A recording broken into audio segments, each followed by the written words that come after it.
Do you find yourself saying yes when you desperately want to say no? Are you exhausted from trying to be everything to everyone? That isn't a personality flaw, but an old program running in the background, one that got installed in your childhood. People-pleasing isn't just about being nice. It's a form of self-abandonment that leads to burnout and resentment. To change it, you need to understand where it comes from.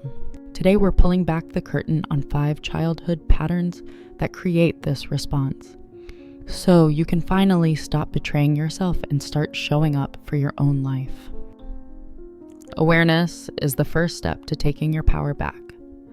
Pattern number 1, the child of conditional approval. The first pattern is growing up with conditional approval, where you learned early on that love and praise had to be earned. You were celebrated for being helpful, quiet, or getting straight A's, and that praise felt like sunshine you had to chase. The unspoken rule was clear. Your worth was tied to your performance. As an adult, this shows up as a constant hunt for validation. You might be the employee who takes on every extra project for a pat on the back, or the friend who never disagrees, terrified one dissenting opinion will get you kicked out. Healing begins with recognizing that your worth is inherent and was never up for debate. Start practicing no in low-stakes situations. When a friend asks for a favor you don't have energy for, try a simple, "I'd love to help, but I can't right now." Yeah, I think of each small no as a rep at the gym. You're building the muscle of self-worth. Pattern number 2, the child of unpredictable caregivers. Pattern 2 is born from a childhood spent walking on eggshells. If you grew up with a parent who was inconsistent or emotionally volatile, you never knew which version you were going to get. In that environment, you became a master detective of moods, constantly scanning for trouble. You learned to shove your own needs down because expressing them might trigger anger or withdrawal. As an adult, this makes you feel responsible for everyone's feelings.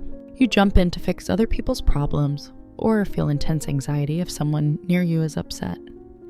Your childhood taught you that your safety depends on keeping everyone else calm. Healing this starts with one powerful realization. You are not responsible for the emotional state of other adults. Practice setting a small boundary with an I statement, like, "I'm feeling overwhelmed and need a quiet night to recharge." It will feel uncomfortable, but by tolerating that discomfort, you slowly teach your nervous system that you can have a boundary and still be safe. Pattern number 3, the peacemaker in a conflict-avoidant home. The third pattern is the peacemaker, a role born in homes where conflict is the enemy and fake harmony is the prize. In these families, feelings like anger or frustration get suppressed or denied. The unspoken motto is, if you don't have anything nice to say, don't say anything at all. You learned your real feelings were a threat to the family's fragile peace, so you became the mediator who absorbed all the unspoken tension. In adulthood, this makes you terrified of conflict. You'll agree with things you don't believe just to avoid a debate, because the idea of someone being upset can feel like the end of the world. This isn't just being nice. It's a deep fear that disagreement leads to abandonment. The way out is to learn that healthy conflict is an ingredient in real relationships. Real connection can handle honesty. Start by stating a small preference, like, "I'd actually prefer Italian tonight," instead of just going along. This proves that you can honor yourself and the friendship at the same time. Look, just seeing these patterns in yourself is a huge deal. It's like someone finally handed you a map to a maze you've been stuck in your whole life. If this is hitting home and you feel ready to go deeper, I've put together a course all about setting boundaries and healing these people-pleasing patterns. It's packed with practical exercises and tools to help you move from just being aware to making real, lasting change. The link is in the description. It's about finally giving yourself the support you may have never gotten as a kid. Pattern number 4, the parentified child or family caregiver. This next pattern, parentification, is when a child is forced to become the adult in the room long before they're ready. This often happens if a parent is ill, an addict, or emotionally immature. You might have been your parent's emotional confidant or had to care for younger siblings because your parents couldn't. Your childhood was sacrificed for the family's survival. You were never too responsible. You were a kid doing an adult's job. As an adult, you're the default fixer in every relationship. You're drawn to people who need saving because that's the only way you learn to feel worthy. Letting someone handle their own mess can feel like a personal failure. Healing from this means consciously resigning from a job you were never supposed to have. Resist the urge to jump in with solutions. When a friend has a problem, try saying, "That sounds so tough. I trust you to handle it. How can I support you?" This offers support without taking ownership, allowing you to be a friend, not a savior. Pattern number 5, the child of trauma and the fawn response. Finally, we have the deepest pattern, one tied directly to survival, the fawn response. Most of us know about fight, flight, or freeze.